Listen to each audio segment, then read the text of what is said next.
Big updates in the Jordan Neely case. Jordan Neely was a lifelong criminal and a mentally ill lunatic who was threatening and attacking people on a New York City train. This reminds me of that situation earlier on the same New York City train system where that woman was sexually assaulted in front of dozens of people.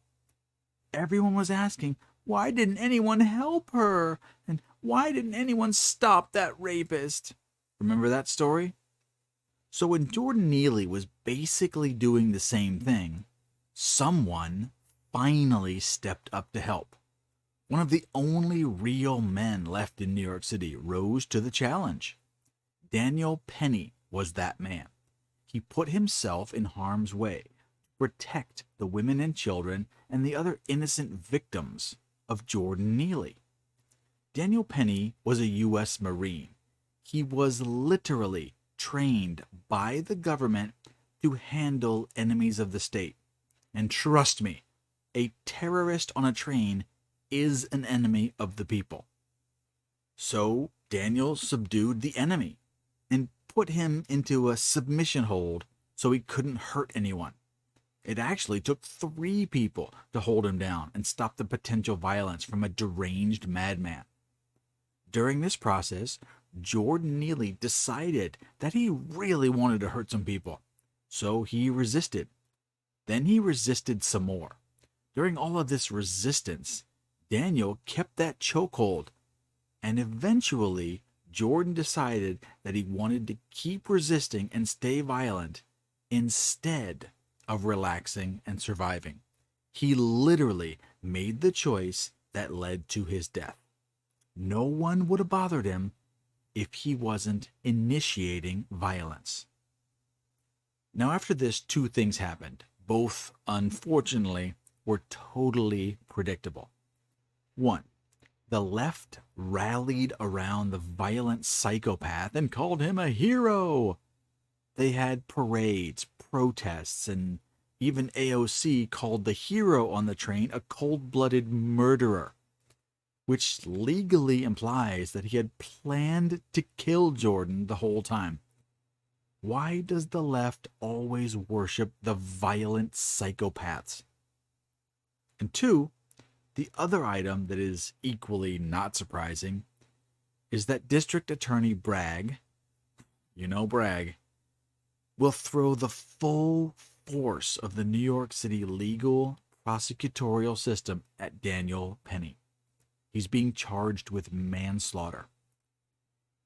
In my opinion, not only will he be charged, arrested, tried, convicted, and possibly killed in jail, but they will do it with shockingly fast precision. He'll be in jail by the end of the week, and he'll never see the light of day again. So back to that earlier question. When you see someone getting assaulted on a train, why didn't anyone help her? This is why. I feel bad for Daniel. I think he was trying to do the right thing, but we're in a period of time where the right thing isn't what it used to be. In any criminal situation, there's a victim and a perpetrator. It doesn't have anything to do with legality or justice. Now it only depends on victim oppression points. Jordan was a homeless black man. Daniel was a white ex-Marine.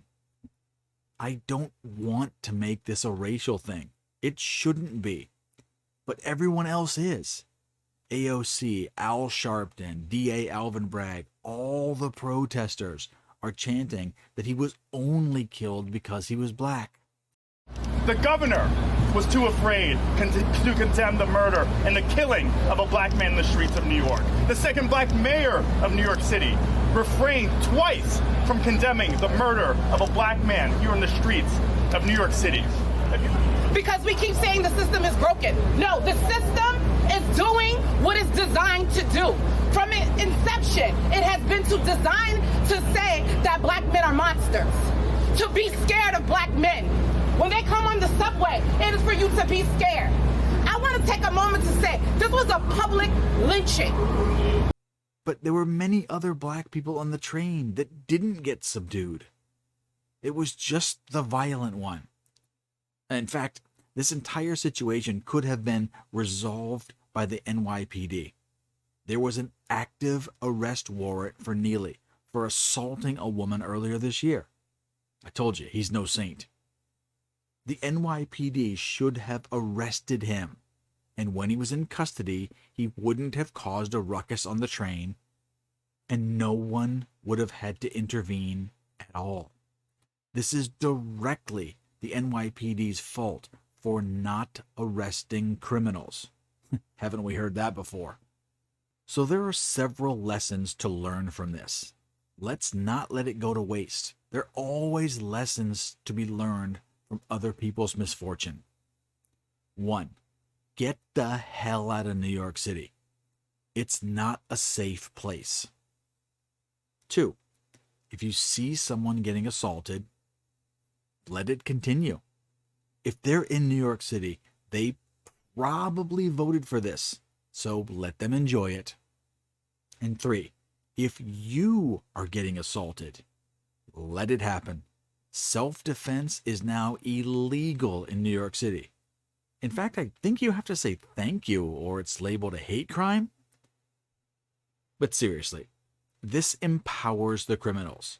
If I were a criminal, I absolutely know that I can commit just about any crime, from common theft to assault, mugging, probably even murder, and no one is going to stop me. And if I have the right political beliefs, or perhaps skin color, then I'm assured that DA Alvin Bragg will reduce or dismiss the charges before I ever see the back of a police car. I am not racist, but I can read the news, and this is what's happening. This is just a fact in New York City right now. But there is good news. I will need to drive through New York City exactly one more time during my life. When I leave my current residence and move south, that's it. That's the only time I'm ever going to drive to New York City ever again. I think I'll risk it just this once.